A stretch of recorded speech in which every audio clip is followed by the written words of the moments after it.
네, 안녕하세요. 12월 14일 주일 예배를 시작하겠습니다. 한 주간 잘 지내셨나요? 잘 지내셨죠? 자, 우리 오늘도 고은유 씨께서 예배를 위한 기도를 해주시기 바랍니다.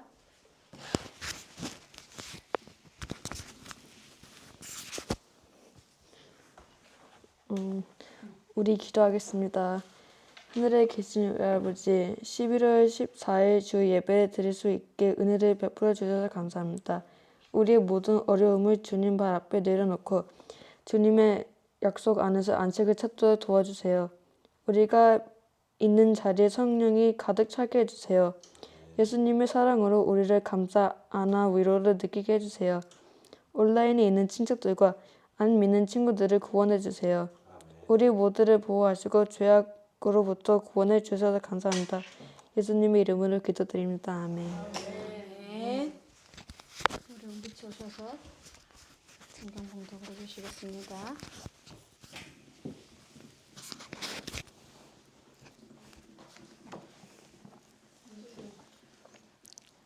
우리 요한복음 32절 6장 6장 32절. 여기 있잖아요. 예수께서 이르시되 내가 진실로 진실로 너희에게 이르노니 모세가 너희에게 하늘로부터 떡을 준 것이 아니라 내 아버지께서 너희에게 하늘로부터 참 떡을 주시나니 하나님의 떡은 하늘에서 내려 세상에 생명을 주는 것이니라. 그들이 이르되 주여 이 떡을 항상 우리에게 주소서. 예수께서 이르시되 나는 생명의 떡이니 내게 오는 자는 결코 줄이지 아니할 터이요 나를 믿는 자는 영원히 목마르지 아니하리라. 아멘. 이는 하나님의 말씀입니다. 잘했습니다. 매주 하는데도 떨려요? 떨리는 게 아니에요. 자, 오늘의 말씀 같이 읽어볼까요? 시작. 생명의 떡. 영어로는 I am the bread of life. 뭐가 더 와닿으시나요? 생명의 빵, 생명의 떡. 예수님이 뭐로 오셨다는 얘기예요? 우리의 밥으로 오셨다는 얘기예요. 밥. 예수님이 밥으로 오셨다는 말씀이 잘 이해가 됩니까? 네. 잘 이해가 됩니까? 네. 엄만 잘 이해가 안 됐는데. 자, 오늘의 말씀은 요한복음 6장 32절에서 35절입니다. 다 같이 합독해서 읽어보겠습니다. 시작. 기록된 바 하늘에서 그들에게 떡을 주어 먹게 하였다 함과 같이 우리 조상들은 광야에서 만나를 먹었나이다. 예수께서 이르시되 내가 진실로 진실로 너희에게 이르노니 모세가 너희에게 하늘로부터 떡을 준 것이 아니라 내 아버지께서 너희에게 하늘로부터 참 떡을 주시나니 하나님의 떡은 하늘에서 내려 세상에 생명을 주는 것이니라. 그들이 이르되 주여 이 떡을 항상 우리에게 주소서. 예수께서 이르시되 나는 생명의 떡이니 내게 오는 자는 결코 줄이지 아니할 터이요 나를 믿는 자는 영원히 목마르지 아니하리라. 아멘. 우리 말씀을 위해서 한 번 더 기도하겠습니다. 사랑의 하나님, 감사합니다. 빛 대신 예수님, 그리고 생명을 주시는 예수님, 그 생명을 주시기 위해 친히 우리의 떡과 빵이 되신 예수님을 전하려고 합니다. 그 말씀을 깊이 깨닫고 정말 우리가 예수님 없이는 살아갈 수 없는 존재라는 것을 이 아이들과 온라인으로 예배를 드리는 모든 자들이 알기를 원합니다. 풍성히 주시기를 간절히 원하고 기도합니다. 부족한 종을 하나님 십자가에 가려주시옵소서. 하나님의 예수님의 보혈로 정결케 하여 주시고 입술에 기름 부어 주시사 전하는 자나 듣는 자나 동일하게 성령의 충만함을 입기를 간절히 원하고 기도합니다. 우리의 마음 문을 열어주시옵소서. 우리의 영의 귀를 열어주시옵소서. 예수님의 이름으로 기도드립니다. 아멘, 아멘. 자, 한 주간 어떤 복음을 듣고 전하셨나요? 우리 세미 씨, 복음이 뭐라 그랬어요? 기쁜 소식. 한 주간 기쁜 소식 많이 들으셨나요? 기쁜 소식 많이 들으셨어요? 기쁜 소식도 많이 전해주셨나요? 제가 이번 주에 어제 보육교사론 대면 수업을 위해서 서울에 갔다 왔잖아요. 어저께 마음이 썩 좋지는 않았습니다. 목회를 해야 되는 사람인데 세상의 잡을 위해서 토요일을 온전히 쓴다는 게 그렇게 썩 해피하지 않았습니다. 이것이 하나님의 길일까? 아닐까도 생각을 했습니다.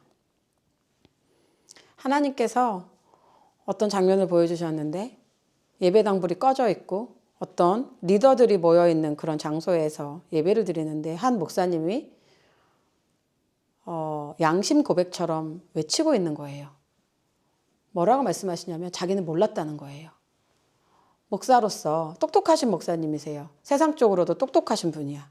그래서 당연히 자기가 누릴 수 있고 자기가 요구할 수 있는 권리를 어디에 청구를 했는데 너무나 많은 돈이 나왔다는 겁니다. 근데 그 돈을 너무 많이 받은 거에 대해서 죄책감 같은 걸 느끼셨던 것 같아요. 자기도 몰랐다는 거야. 이렇게 많은 돈을 줄지를. 그런 얘기를 막 설명하고 있는 모습을 보면서 제 마음속에 어떤 울림이 있는데 내가 보육교사를 왜 공부하고 있는 거지? 생각해보니까 내가 그 목사님과 다를 게 뭐지? 하나님께서 주신 소명은 주의 길인데 내가 잘 못 살까 봐, 나도 망할까 봐, 나도 이 세상에서 잘 먹고 잘 살고 싶어서 내 노후를 혹시 준비하는 건 아닐까? 이런 생각에 사실 마음이 썩 편하지는 않았습니다. 그래도 중간에 포기하는 것도 하나님 뜻도 아닌 것 같아서 일단 한 스텝 이제 가서 듣기로 했는데 9시에 서울에서 수업이 있다 보니까 저는 6시에 일어나서 6시 반에 나갔습니다. 식구들 다 자고 있었죠. 부랴부랴 7시 차를 타고 정말 아침부터 남영역에서 서울역에서 을지로에서 뛰어서 겨우 정시각에 도착을 했습니다. 길도 모르고 초행길이고 가서 반반이었어요. 나와 비슷한 나와 비슷한 상황에 있는 분들과 같이 공부한다는 게 좋기도 하면서 1시간이 아니지. 9시간 가까이 세상의 인권에 대해서 듣고 오니까 머리가 아프고 제 영이 죽어가는 것입니다. 결국 뭐냐면 보육교사론의 중요한 파트는 그거였어요. 아동 권리 협약, 유엔에 이제 이런 얘기를 들으면서 너무나 당연한 얘기, 너무나 상식적인 얘기, 너무나 맞는 얘기를 듣고 있는데 속이 답답한 거예요. 어린 아이의 인권이나 어른의 인권이나 똑같다는 거예요. 그러면서 아이들은 사회적 약자이기 때문에 배려를 해야 하고 어떤 학대와 어떤 훈육의 그 차이는 정말 백지장, 종이장 한 장 차이라서 명확한 어떤 가이드라인이 없다고 말씀을 해주시는 거 당연하죠. 성경과 달라요. 그래서 그 이야기를 하루 종일 들으면서 제 영이 막 죽어가는 느낌이 들었는데 그래도 하나님의 음성이 있지 않을까 열심히 귀를 기울여서 듣고 시험도 보고 왔습니다. 근데 그 얘기가 기억에 남는 거예요. 아이들이 자라나는 어떤 속도는 다르지만 방향은 다 똑같다는 거예요. 그건 맞지. 우리가 신앙생활 하면서 우리도 어떤 사람은 빨리 신앙이 성장하는가 반면에 어떤 사람들은 늦게 성장할 수도 있는 것입니다. 성장이 빠르고 느린 건 중요한 게 아니라 그 방향성이 중요한 거죠. 그 강사분께서 이렇게 얘기하시는 거예요. 아기가 태어나서 초점이 생기고 목을 가누고 일어나고 뒤집고 그 순서는 변함이 없다는 거예요. 그 순서가 다른 사람들은 없다는 거예요. 단지 속도의 차이만 있다는 거예요. 이제 그 얘기를 이제 들으면서 하나님 앞에 좀 죄송한 마음도 있었고 왜냐하면 말씀을 더 열심히 공부하고 가르쳐야 되는데 세상의 어떤 노후 대책으로 내가 하는 건 아닐까? 이제 이런 저 안에 눌림이 이렇게 있었기 때문에 마음이 편치는 않았지만 또 하나님의 음성처럼 들렸던 것은 보육교사 자격, 나라에서 부여하는 자격을 줄 때 가장 많이 보는 덕목이 학대라는 것이에요. 학대, 아이들을 학대하는 자인지 아닌지를 나라에서 증명해 주는 것이다. 저는 폭력에 노출되어 있는 가정에서 자랐습니다. 저도 언어폭력, 감정의 폭력, 신체적으로 우리 아이들도 어렸을 때 많이 맞았죠. 저에게. 근데 절대 그렇게 하면 안 된다는 거예요. 그래서 4주 동안 실습을 하면 나오던 자격증이 6주로 바뀌었다고 합니다. 그 이유가 아동학대와 관련이 되어 있다고 합니다. 그리고 어제 말씀을 전해주셨던 지도교사 교수님께서 전해주셨던 이야기 중에 자기가 가르치던 아이가 있었는데 이제 부산으로 부모님과 여행을 간다고 연락이 왔습니다. 그래서 자기는 뭐 보육교사로서 그러시냐 잘 다녀오시라. 그랬는데 아이가 돌아오기로 한 주에 돌아오지 않았고 계속해서 연락을 취했는데 연락이 닿지 않았고 우리는 계속 여행 중입니다. 라는 메시지만 부모로부터 받았다고 합니다. 그래서 아무런 걱정을 하지 않고 그런가 보다 했는데 더 며칠이 지나서 아이의 할머니에게 연락이 왔는데 아이가 교통사고가 나서 엄마 아빠와 아이가 다 하늘나라로 갔습니다. 라고 해서 그런 줄만 알았대요. 그런데 우연치 않게 자기가 그 동네에 잘 가던 한의원이 있었는데 그 한의원에 계셨던 분께서 참 말세야 말세 그러면서 무슨 일인데 그랬더니 부모가 아이를 죽이고 동반 자살을 했어. 얘기를 하는데 너무 느낌이 이제 쎄해서 기사를 찾아보니까 자기가 가르치고 있던 바로 그 아이였다고 얘기를 해주셨습니다. 신문에도 난 이야기니까 얘기를 할 수 있을 것 같아요. 그러면서 우리 보육교사와 또 의료진들과 부모는 아동학대를 신고할 의무가 있는 자들이라고 얘기를 이렇게 하시는데 제 마음이 그때부터 막 떨리는 거예요. 저도 우리 아이들을 많이 때리고 많이 혼내고 훈육하고 저도 그렇게 잘하고 그런데 그런 생각이 드는 거예요. 하나님, 이 보육교사 자격증을 받는다는 게 혹시 그런 학대와 어떤 폭력을 끊어졌다라는 것의 어떤 예언적인 어떤 저의 삶의 일부인가요? 이런 생각이 들면서 어쩌면 내가 딸 수 있을지도 모르겠다라는 생각이 들었습니다. 그래서 저는 이렇게 한 주 동안 그런 복음을 들었고 또 제가 말씀을 놓고 기도를 하던 중에 이제 금요일 날 저희 신랑은 금요일에 대전으로 교육을 받으러 갔고 저는 이제 버스를 타고 사실은 기도원에 갈 생각이었는데 배차 간격을 놓쳐서 이제 택시를 타고 나가게 되었습니다. 근데 택시 안에 향기가 너무 좋은 거예요. 커피 향이 너무. 그래서 아저씨 커피 향이 너무 좋네요. 택시 안에 겨울하고 참 어울리는 향인 것 같아요. 그랬더니 고맙습니다. 우리 아들이 아빠를 위해서 해준 거예요. 이러는 거예요. 그래서 아드님의 이름은 뭐예요? 그랬더니 아들의 이름이 요한이라는 거예요. 그래서 또 요한복음을 해야 되나 말아야 되나 하고 있었는데 요한복음이라고 또 하시는 것 같은 거예요. 그래서 그 아들이 이름이 요한이면 혹시 교회 다니시나요? 그랬더니 교회를 다닌다는 거예요. 딱 보니까 백미러에 이렇게 십자가가 달려 있었습니다. 그래서 아저씨 이 십자가를 꼭 달고 다니세요? 그랬더니 아니 원래는 달고 다니지 않았는데 십자가를 빼고 저 안에 처박아 놨더니 내가 크게 교통사고가 났어. 그래서 그 다음부터는 내가 꼭 부적처럼 십자가를 걸어놔 이러시는 거예요. 그 얘기를 듣는데 뭔가 그렇구나. 우리는 여전히 율법적으로 내가 뭔가를 잘해야 복을 받고 내가 뭔가 잘못하면 벌을 받는 어떤 율법적인 생각에 사로잡혀 있는 크리스찬들이 많이 있구나. 그래서 제가 아저씨 아들을 위해서 기도할게요. 정말로 약속을 지켰습니다. 가자마자 자리에 앉아서 그 아저씨를 운전기사분 아저씨를 위해서 기도를 했고 저는 그렇게 아저씨께 조금의 복음을 전할 수 있었습니다. 자, 그래서 저는 이렇게 한 주를 지냈고 오늘 전해드릴 말씀은 왜 이게 먼저일까요?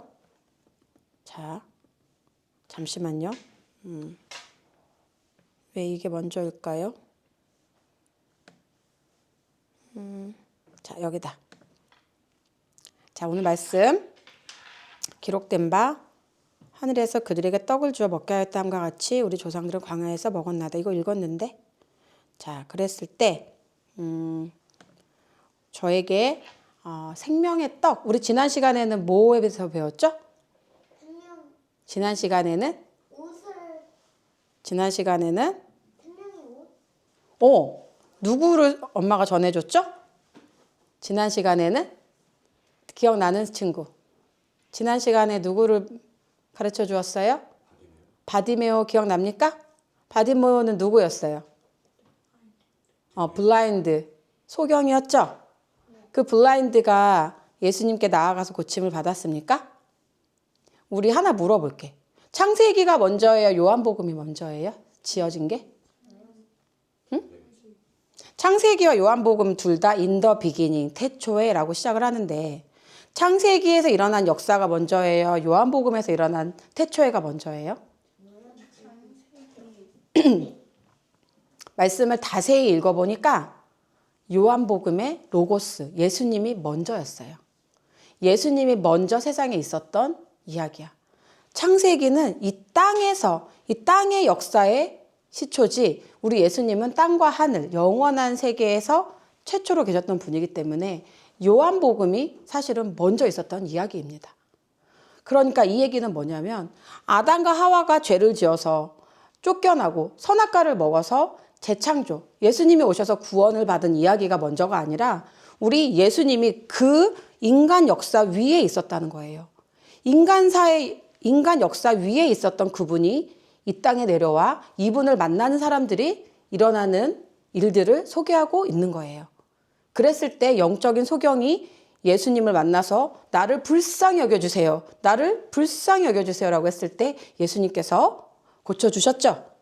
자, 오늘의 이야기는 생명의 떡, 이 생명의 떡을 먹는 사람들이 어떤 일이 있었는가를 봤을 때 저는 회당장 야이로의 딸과 12해 혈루증 여인이 생각이 났습니다. 자, 같이 한번 읽어볼까요? 시작!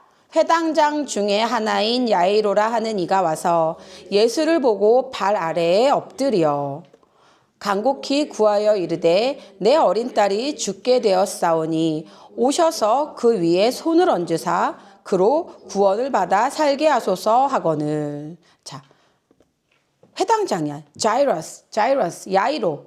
A synagogue leader came and fell at Jesus' feet. 자, 여러분.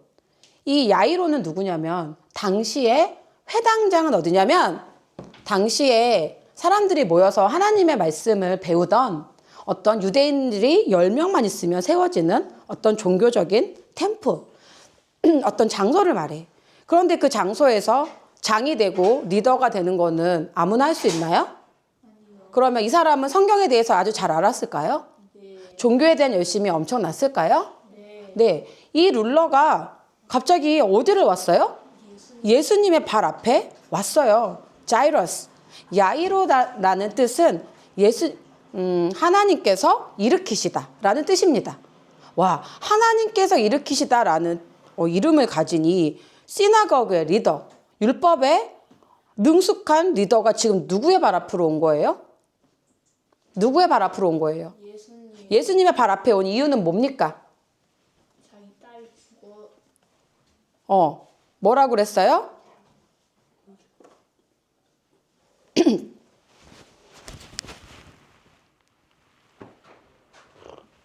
뭐라고 말을 해요? 간곡히 구하여. 간곡히. 여러분 간곡히 예수님께 구해본 적 있어요? 기도를 대충 이렇게 한 센텐스, 두 센텐스 하지 마. 눈물을 흘리면서 진짜 주야 부르짖으면서 간곡히 기도해본 적 있나요? 언제 있으세요?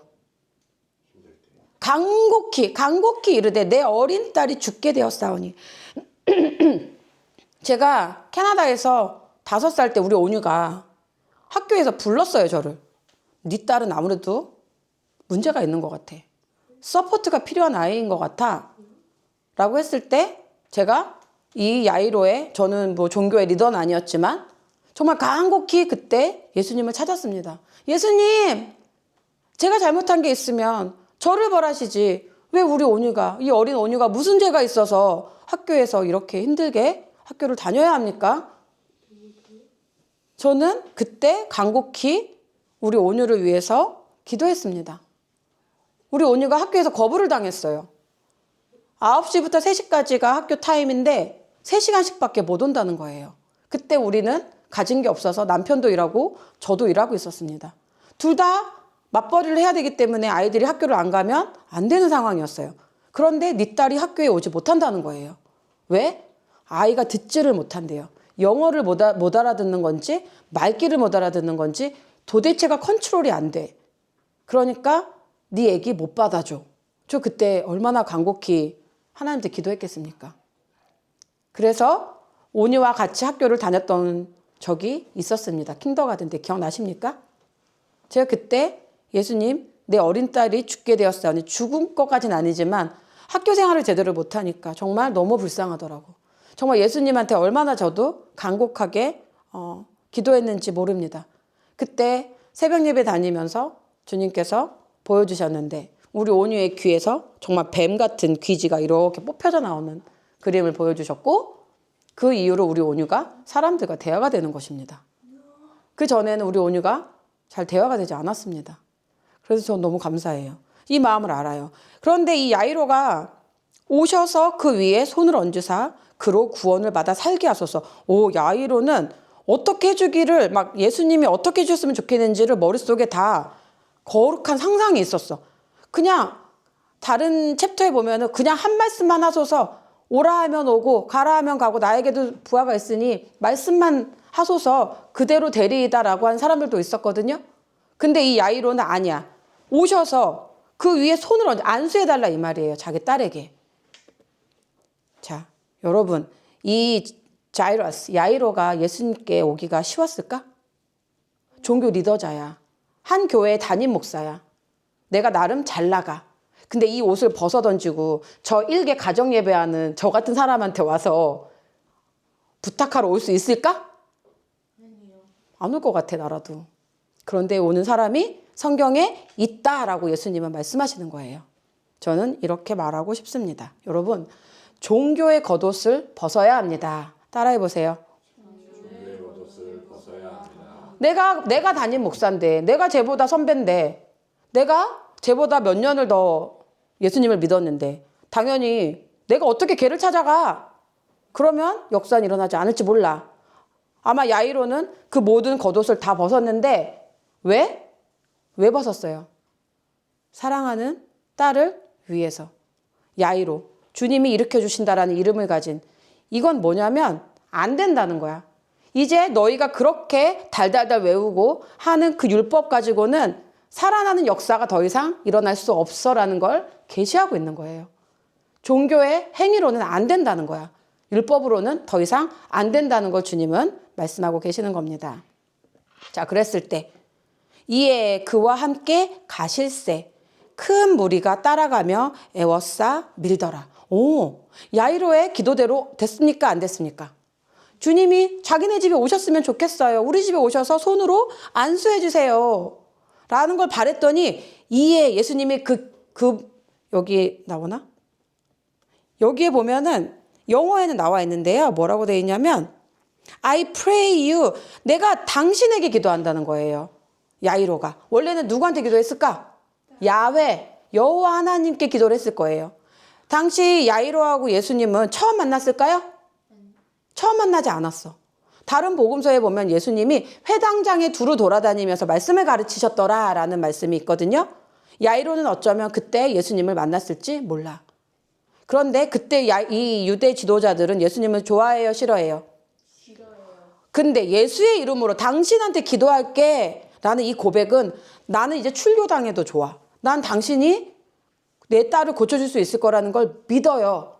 그렇게 기도를 했기 때문에 예수님께서 그의 모든 내려놓음을 보시고 그래 내가 너와 함께 갈 거야 하고 가는 겁니다. 자, 우리 야이로 마음이 어땠을까? 모든 걸 다 버리고 예수님께 왔는데 예수님이 정말 나랑 같이 우리 집에 가신대. 내 딸에게 안수해 주신대. 너무 좋았을 거야. 그쵸? 너무 좋아서 가는데 자, 우리가 잘 아는 어떤 여자가 갑자기 인터셉 중간에 치고 들어오는 겁니다. 이 여자 누구예요? 이 여자는 12년 동안 혈루증, 12년 동안 블리딩, 피를 철철철철 흘리는 여자가 지금 내 딸이 죽어가는데 빨리 한시라도 빨리 가기 바빠 죽겠는데 어떤 여자가 예수님의 몸을 터치했는데 예수님이 지체를 하는 거예요, 시간을. 이 여자가 어떻게 생각을 했냐면 야이로는 우리 집에 오셔서 손을 얹어서 안수해 주시면 낫겠나이다 야이로는 이렇게 얘기했거든요. 그런데 이 여자는 뭐라고 얘기했냐면 내가 저 겉옷에 손만 대도 낫겠다. 이 여자는 또 달라. 우리 집에 안 와도 돼. 나에게 안수 안 해줘도 돼. 내가 터치하면 나을 것 같아. 그런 믿음이 있었어.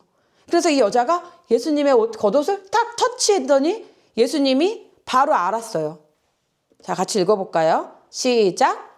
예수께서 그 능력이 자기에게서 나간 줄을 곧 스스로 아시고 무리 가운데서 돌이켜 말씀하시되 누가 내 옷에 손을 대었느냐 하시니. 예수님께서 알았어요, 몰랐어요? 엄청 많은 밀었다 그랬잖아. 에워싸서 무리가 밀더라. 어마어마하게 많은 사람들이 막 군중들이 가고 있는데 도대체 누가 만졌다고 그러는 거예요, 예수님. 아마 베드로는 다혈질이니까 화가 났을 거야. 예수님, 여기 이렇게 사람들이 많은데 누가 터치했는지 어떻게 알아요? 그런데 예수님은 아셨던 거예요. 아니야. 보니까 Jesus immediately knowing in himself that virtue. 이 virtue라는 단어가 헬라어로 찾아보니까 두나미스야. 두나미스. 두나미스 has gone out of him. 이 두나미스는 뭘 말하는 거냐면 miracle, 기적이야. 자기 몸에서 능력이 나갔다는 걸 아는 거야, 예수님은. 그래서 turn him about in the press. 막 미는 무리 가운데서 쳐다보고 내 능력이 나갔어, 방금. 누구야? 그래서 이 여자가 알았어. 성경에 보면 자기가 예수 앞에서 숨길 수 없다는 걸 알고 가서 이제 고백을 합니다. 예수님, 저예요. 제가 예수님 겉옷에 손을 댔어요. 그랬더니 예수님께서 말씀하시기 전에 이 여자가 생각했던 게 나온다. 같이 읽어볼까? 시작. 이는 내가 그의 옷에만 손을 대어도 구원을 받으리라 생각함일러라. 아멘. 자, 회당장 야이로는 그래도 본 게 있어서 우리 집에 오셔서 안수를 해주세요. 그러면 낫겠나이다. 그런데 이 불결한 여자는 아니야. 내가 예수님을 만나면 낫겠어라고 생각을 한 것입니다. 좀 다릅니다. 여러분, 표적과 미라클, 기적의 차이를 알고 있어요? 너희가 표적을 보는 거로 믿느냐? 표적과 기적의 차이를 아세요? 아세요? 표적, 요나의 표적. 표적은 뭐냐? 표적은 내가 이렇게 될 거야. 내가 말한 대로 되는 거는 표적입니다. 내가 말한 대로 되는 건 표적이야.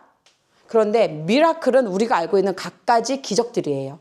뭐 눈먼 자들이 이렇게 눈이 보인다거나 안진뱅이가 일어난다거나 고침을 받는다거나 이 모든 것들은 기적이야. 그런데 내가 말한 대로 되는 건 표적이야. 자, 그러면 누가 기적을 맛봤어요? 누가? 바디메오요? 바디메오 오늘 안 나오잖아요. 이 여자는 기적을 맛봤어요. 기적을. 야이로가 말한 대로 되니까 아마 표적을 볼 것입니다. 자, 두 번째. 따라해보세요. 시작. 생각한 대로 이루어지는 역사가 있다. 믿으십니까? 여러분들은 예수 안에서 내가 생각한 대로 이루어지는 역사를 경험해 보신 적 있으십니까? 저희 남편은 그래요. 내가 기도한 거는 하나도 이루어지지 않아. 저희 남편 맞죠? 내가 원하는 건 하나도 이루어지지 않았어 라고 얘기를 저에게 종종 해줬습니다. 근데 저는 남편에게 그랬죠. 아니, 나는 생각한 대로 다 이루어졌어. 차이점이 뭘까요? 차이점은 남편을 절대 제가 무시하는 게 아닙니다. 무시하는 거 아닙니다. 자, 여러분, 생각한 대로 이루어지는 역사가 있습니다.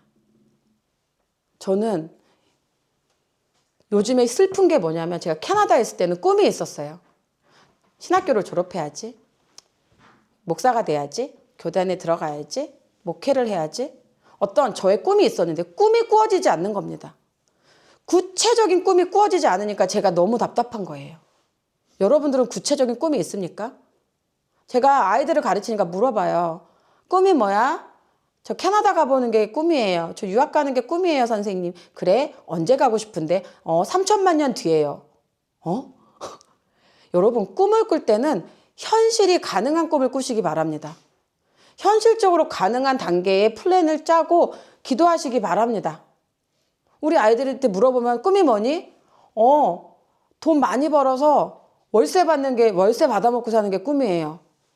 남들을 알약 하나로 죽이는 꿈, 하나만 먹으면 죽는 알약을 만들고 영원히 사는 알약을 만들어서 자기가 마음에 드는 사람은 영원히 사는 약을 주고 마음에 들지 않은 사람은 빨리 죽는 약을 준다는 겁니다. 그런 꿈이 이루어질까? 그런 게 생각한 대로 이루어질까요? 그런 건 이루어지지 않습니다. 왜냐하면 하나님의 뜻이 아니기 때문에. 하나님의 뜻 안에서 생각한 것이 이루어지는 것입니다.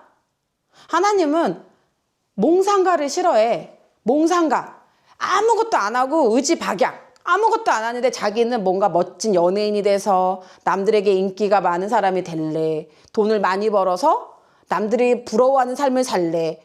이런 거는 이루어지지 않아요, 절대로. 그거는 몽상가야. 하나님, 엄마의 고백이에요.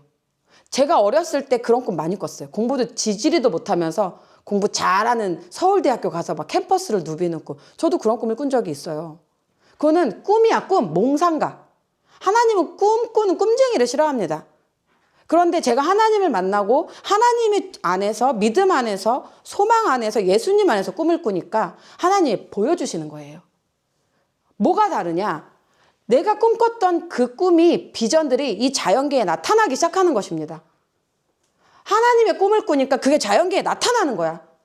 빨리는 일주일 안에, 좀 늦으면은 한 달, 더 큰 꿈은 뭐 몇십 년이 걸릴 수도 있겠지. 자, 여러분들은 그런 생각, 비전이 있습니까? 꿈이 있어요? 하나님이 내 소원을 좀 들어줬으면 하는 비전이 구체적으로 있습니까? 그 꿈이 꾸어지지 않으면 하나님도 일하시지 않아요. 야이로와 그 혈루병 앓았던 그 여인이 어떻게 했어? 우리 집에 와서 손으로 안수해 주면 나을 거야. 내가 터치, 손만 대도 나을 거야. 어떤 구체적인 바람이 있었단 말이야. 구체적으로 꿈을 꾸시기 바랍니다. 아멘? 자, 누구예요? 에이브라함. 에이브라함은 믿음의 조상이야. 믿음을 말할 때 아브라함을 말하지 않을 수 없어. 히브리서에도 보면 믿음은 바라는 것들의 믿음의 주요, 믿음은 보이지 않는 것들의 증거, 바라는 것들의 실상. 자, 아브라함이 75세 때 부르심을 받아서 떠났습니다. 아브라함에게 하나님이 뭘 약속했죠? 뭘 약속하셨어요? 자손. 그런데 하나님 바로 주셨어요? 얼마 만에 주셨지? 100년 만에 줬어요? 13년 만에 주셨어요? 7년 만에 주셨어요? 무려 25년입니다. 75세 때 떠났다고 했어. 아브라함아, 내가 너를 축복할 거고 하늘의 별과 같은 많은 자손을 줄 거야. 그런데 안 주시는 거야. 인간적인 눈으로 안 주시는 거야. 그래서 하가를 통해서 이스마엘을 먼저 낳는 실수를 범했죠. 그리고 아니야, 사라를 통해서 진짜 씨를 줄 거야 라고 100세의 아들을 얻었는데 그 기간이 25년이야. 그러면 이 아브라함은 그 하늘의 별을 보면서 얼마 동안 보이지 않는 것들을 보이는 것처럼 얼마 동안 상상을 했을까? 얼마나 거룩한 상상을 했을까? 저게 다 내 자손이라고? 저 하늘에 셀 수 없는 저 별들이 다 내 자손이구나. 얼마나 많이 꿈을 꾸고 상상을 했을까요? 이 별들 안에 여러분들이 있습니까? 있어요. 아브라함이 거룩한 상상을 했기 때문에 저 별들 안에 우리가 들어가는 겁니다. 자, 그래서 이 여자가 자기가 낳은 걸 즉시로 알았어. 그랬더니 예수님께서 뭐라고 하시죠? 같이 읽어봅시다. 시작. 예수께서 이르시되 딸아 너의 믿음이 너를 구원하였으니 평안히 가라. 네 병에서 놓여 건강할지어다. 아멘. 자, 당시에 사람들이 부정하다라고 여기는 건 세 가지가 있었는데요. 당시에 사람들은 여자를 부정하다고 여겼어. 여자. 그리고 이방인. 이방인들도 부정하다고 여겼고요. 레위기 15장에 보면 나와 있어. 레위기에도 어떤 사람이 부정하냐면 몸에 유출병이 있으면 이스라엘 자손에게 말하여 이르라. 누구든지 그의 몸에 유출병이 있으면 그 유출병으로 말미암아 부정한 자라. 이 여자는 자기가 여자인 것도 부정한데 피까지 나. 이게 많은 목사님들이 월경이다, 뭐 피가 뭐 불순? 월경, 불순 뭐 이렇게 설명하시는데 제가 오늘 아침에 원어를 좀 살펴보니까 미스틱스예요. 미스틱스. 그러니까 with whole of your plague. 그러니까 전염병과 같은 어떤 성병인 것 같아요. 저는. 성병으로 인해서 엄청나게 채찍을 맞는 고통을 느끼는 어떤 굉장히 고통스러운 어떤 유출병이었지, 그냥 단순하게 남자들은 잘 모르는, 여자들만 아는 그런 생리불순의 그런 병이 아니었어. 굉장히 고통스럽고 아픈 그런 유출병이었습니다. 근데 플래그라고 한 거 보니까 전염병, 어떤 성적인 병일 수도 있는 가능성이 있습니다. 너무너무 고통스러웠던 거야. 다른 복음서에 보니까 이 여자가 이 병을 고치기 위해서 전 재산을 다 탕진했어. 의사들도 다 찾아다녀 봤는데 더 월스트, 더 안 좋아졌고, 이제는 이 여자는 소망도 없어. 나는 부정한 여자야. 진 밖에 들어가지도 못하고 다 나를 저주받았다 그래. 난 왜 25년 동안, 아니 25년이 아니지, 12년 동안 피가 멈추지 않는 걸까? 얼마나 이 여자가 소망이 없었겠어요. 그런데 예수님께서 그러시는 거예요. 딸아, 네 믿음이 너를 구원하였다. 도대체 이 여자의 믿음은 어디서 온 걸까요? 어디서 왔을까? 너무너무 간절했던 거야. 나는 의사도 다 찾아봤고, 난 돈도 다 지불해봤고, 다 찾아다 봤는데 없어. 나를 고쳐줄 사람이. 마지막으로 저 예수라는 사람이 다 고쳐주신다고 들었는데 얼마나 간절히 사모해야 예수님의 능력이 터치 나왔겠어요. 여러분들은 이렇게 사모해 본 적이 있어요?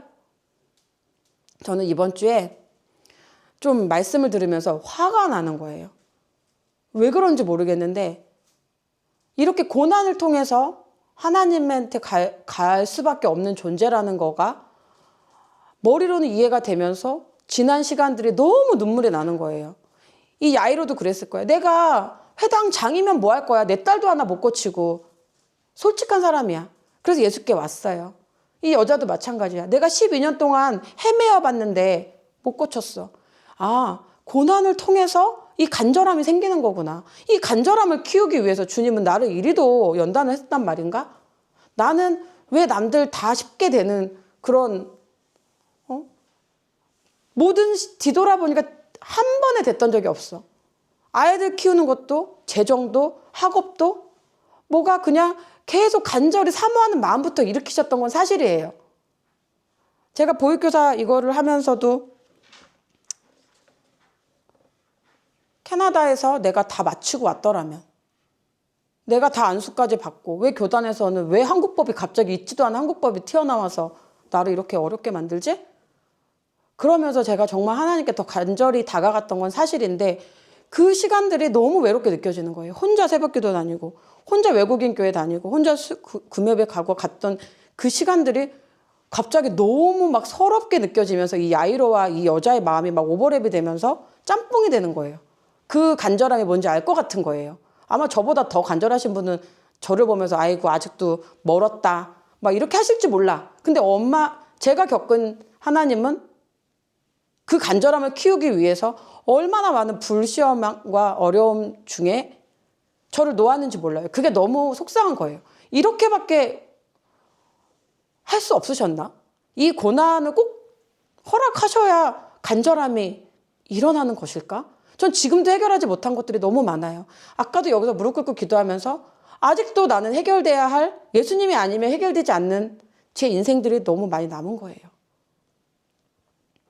그래서 여러분, 이 고난을 통해서밖에는 간절함이 생기지가 않아요. 우리 누리오니 온빛이 캐나다에서 학교 잘 다니다가 한국 와서 마음이 어렵죠? 그때가 하나님을 만날 때입니다. 어려움을 통해서는 하나님은 다 고쳐주실 수 있어. 우리가 믿음을 가지고 주님을 찾기만 한다면. 터치! 내가 예수님을 만나기만 한다면 주님은 얼마든지 우리를 고쳐주실 수 있어요. 어려워요? 시험 공부 너무 어렵지? 수업하기 힘들고 얘네들하고 사고방식도 다르고 그 너무 어려울 때 그때가 주님이 만나주실 때야. 우리 주님을 붙잡길 바랍니다. 그 간절함과 목마름이 있어야 주님을 만날 수 있습니다. 자, 이렇게 여자가 고침을 받고 있는 동안에 우리 야이로한테 다시 돌아와 보자. 야이로는 마음이 어땠을까? 야이로. 아, 급한데 지금 한시가 급하고 the point of death. 죽어가는 시간인데 저 여자까지 이렇게 지체를 시키시네 하고 가는데 야이로의 집에 있는 사람이 와서 얘기를 하는 거예요. 야이로, 이제 그만 포기해. 네 딸 죽었어. 그렇게 얘기를 하는 겁니다. 자, 여러분, 우리가 믿음을 갖고 예수님 옆에 서서 가려고 하는데 꼭 누가 문제냐면 내 옆에 있는 사람이 문제야. 야, 너 그렇게 기도한다고 뭐가 바뀌어? 예배할 때 그렇게 손 흔들고 그렇게 너만 홀리한 척하고서 기도하면 뭐가 바뀌어? 옆에 있는 사람이 와서 이제 다 틀렸어. 너 딸 죽었어. 이렇게 얘기를 하는 겁니다. 그랬더니 예수님께서 그 말을 들으셨어요. 사람들이 야이로게 하는 말을 들었어. 그때 예수께서 이렇게 말씀을 하십니다. 같이 읽어볼까요? 시작. 예수께서 그 하는 말을 곁에서 들으시고 회당장에게 이르시되 두려워하지 말고 믿기만 하라 하시고. 아멘. 어떻게 내 딸이 죽었다고 하는데 안 두려울 수가 있어. 좌절이 어떻게 안 될 수가 있어. 그죠? 내 딸이 죽었다는데 와서 전했잖아. 죽었다고. 그런데 예수님께서 회당장에게 이르시되 두려워하지 말고 믿기만 하라. 이게 무슨 뜻일까요? 나는 죽음보다 크다. 나는 너의 딸을 고칠 수 있다. 이렇게 말씀하시는 거겠죠? 맞습니까? 환경을 바라보지 않고 예수님 말씀만 붙잡고 살아갈 수 있겠습니까? 세상 사람들이 어느 날 누리오니 온빛이 온세미를 흔들어 제껴서 야, 그렇게 예수님 믿는다고 뭐가 달라져? 헛거야, 헛거. 정신 똑바로 차리고 너 사기꾼기나 해. 직업학교 나가. 자격증이나 따. 이런 얘기로 여러분들을 막 흔들 때 아니야, 난 주님 안에서 소망이 있어. 난 예수님만 따라갈 거야 라고 말할 수 있겠어요? 있겠어요? 그렇게 해서 야이로는 예수님을 따라갑니다. 드디어 야이로의 집에 도착을 했어요. 자, 사람들이 왔어요. 근데 예수님이 야이로의 부모님과 사랑하는 세 제자 베드로, 요한, 야고보만 데리고 그 소녀가 누워있는 방에 들어갑니다. 자, 이렇게 예수님께서 죽어있는 아이에게 뭐라고 말씀하시죠? 소녀야 일어나라 얘기를 합니다. 그때 사람들이 어떻게 반응을 하는지 한번 볼까요? 시작! 그들이 비웃더라. 예수께서 그들을 다 내보내신 후에 아이의 부모와 또 자기와 함께한 자들을 데리시고 아이 있는 곳으로 들어가사. 예수님 믿으세요. 예수님 안에 모든 소망이 있어요. 예수님은 생명의 떡이에요. 다 죽어가는 생명도 예수님을 먹으면 우리는 살아날 수 있어요 라고 얘기를 하면 여러분들과 같이 비웃는다고요. 기도하세요. 예배드리세요. 예수님 믿으세요. 예수님 안에 생명이 있어요. 예수님 없이는 우리가 천국에 못 가요 라고 얘기를 하면 주변 사람들은 비웃는다고요. 여러분들 비웃어도 괜찮아요? 비웃어도 괜찮아? 저는 비웃어도 괜찮아요. 예수님이 우리의 주인이다. 예수님 없이는 천국에 가지 못해요 라고 얘기하면 그만 좀 얘기해. 그건 그거고. 이렇게 얘기하는 사람들 많아요. 비웃는다니까요. 자, 여러분, 사람들은 예수의 복음을 말하면 비웃어요. 그러나 예수님은 생명의 떡입니다. 생명의 떡입니다. 자, 그 아이의 손을 잡고 이르시되 달리다굼 하시니 번역하면 곧 내가 너에게 말하노니 소녀야 일어나라 하심이라. 따라해보자. 달리다굼. 달리다굼. 이거는 죽은 자를 깨우는 게 아니라 마치 자고 있는 사람을 깨우듯이 누리야 일어나. 온유야 일어나. 온비사 은삼아 일어나. 학교 가야지. 예수님의 눈에는 이 아이가 자고 있는 겁니다. 예수님을 모르는 사람들 안에는 이 소녀가 죽은 거지만 예수님 안에서는 이 소녀는 자고 있는 거예요. 그러니까 아이야 일어나 라고 말을 한 것입니다. 믿으십니까? 자, 같이 읽어봅시다. 시작. 믿음 안에서 예수님을 소망합니다. 믿음 안에서라는 말이 어려울 수 있어요. 율법 안에서는 아니야. 그런데 부활의 세계에서 주님의 임재 안에서 주님의 믿음 안에서는 우리는 죽음도 자고 있는 거고 영원히 사는 그 나라로 가게 되는 거예요. 믿으십니까? 우리 누리오니 온빛이 예수님께서 달리다굼이라고 어느 날 얘기를 하면 꼭 일어나시기 바래요. 아멘. 아멘. 이것이 생명의 떡을 먹은 자들이 겪은 표적과 기적. 아주 일부겠죠. 성경에서 아주 일부만 적어놨다고 했어요. 이런 기적이 예수님 안에 있습니다. 같이 읽어봅시다. 시작. 예수께서 이르시되 나는 생명의 떡이니 내게 오는 자는 결코 줄이지 아니할 터이요 나를 믿는 자는 영원히 목마르지 아니하리라. 아멘. 저는 이 말씀을 믿습니다. 예수님의 떡을 지금은 초대교회 사람들은 이 말씀을 나누니까 예수 믿는 사람들은 식인종인가 봐. 식인종. 예수라는 인간을 잡아먹었나 봐. 피도 먹고 살도 먹고. 오해한 적이 있었다 그랬죠? 오해한 적이 있었죠? 그러면 오늘날에 예수님의 살과 피를 먹는 거는 무슨 뜻일까? 오늘날에는 어떻게 예수님의 생명의 떡을 먹을 수 있죠? 말씀. 말씀으로 먹는 거 맞습니까? 오늘날은 예수님이 십자가에 달려 죽으시고 몸을 다 우리를 위해서 찢겨주시고 물과 피를 쏟고 하늘로 올라가신 다음에 뭐를 보내주셨어요? 성령. 우리가 예수님을 먹고 마신다는 거 이제 성령을 먹고 마시는 거예요. 그런데 하나님께서 엄마에게 어느 날 기도하고 있는데 정말로 무언가를 먹여주시는 거예요. 꿀꺽꿀떡. 꿀떡꿀떡 뭐가 넘어가는 거예요. 정말 꿀떡꿀떡 뭐가 넘어가고 입을 벌리시고 꿀꺽꿀꺽 이렇게 먹는 것을 체험시켜 주셨어요. 기도하면서. 이건 개인적인 체험이니까 모든 사람에게 일어나지 않을 수도 있어요. 그런데 저의 이 간증을 믿음으로 받으시면 여러분도 동일하게 겪을 수 있어요. 주님께서는 성령을 정말 먹여주십니다. 이 성령이요 뱃속으로 이렇게 들어와요. 아시겠어요? 예수님을 언제 먹을 수 있어요? 예배 때. 예배 때, 기도할 때, 찬양할 때, 말씀 드릴 때 우리가 예수님을 성령으로 먹게 되는 것입니다.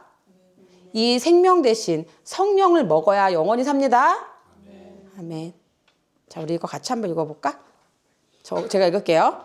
예수께서 이르시되 내가 진실로 진실로 너희에게 이르노니 인자의 살을 먹지 아니하고 인자의 피를 마시지 아니하면 너희 속에 생명이 없느니라. 내 살을 먹고 내 피를 마시는 자는 영생을 가졌고 마지막 날에 내가 그를 다시 살리리니 내 살은 참된 양식이요 내 피는 참된 음료로다. 내 살을 먹고 내 피를 마시는 자는 내 안에 거하고 나도 그의 안에 거하나니. 아멘. 하나님께서 엄마에게 제일 많이 하셨던 말씀이에요. 지혜야, 내가 네 안에 있다. 처음에 엄마가 예수님을 만났을 때는 with me, 내가 너와 임마누엘의 하나님이었어요. 지혜야, 내가 너와 함께해. 내가 너와 함께한다. 근데 엄마가 예수님을 먹고 마시고 성령을 먹고 마시니까 어떻게 바뀌었냐면 in you, 내가 너와 함께 있어 해서 in you, 내가 네 안에 있어라고 말씀을 하시는 거예요. 그리고 제가 학교를 마치고 사역을 시작하기 전에는 upon you, 주님이 저에게 임재하셔서 저는 이제 느껴요. 주님의 그 성령님을 이렇게 임재하시는 거 어떻게 설명을 하지? 이해하십니까? God with us, 임마누엘의 하나님이었어요. 처음에는. 근데 in you, 제 안에 들어와 계시는 걸 제가 알게 됐어요.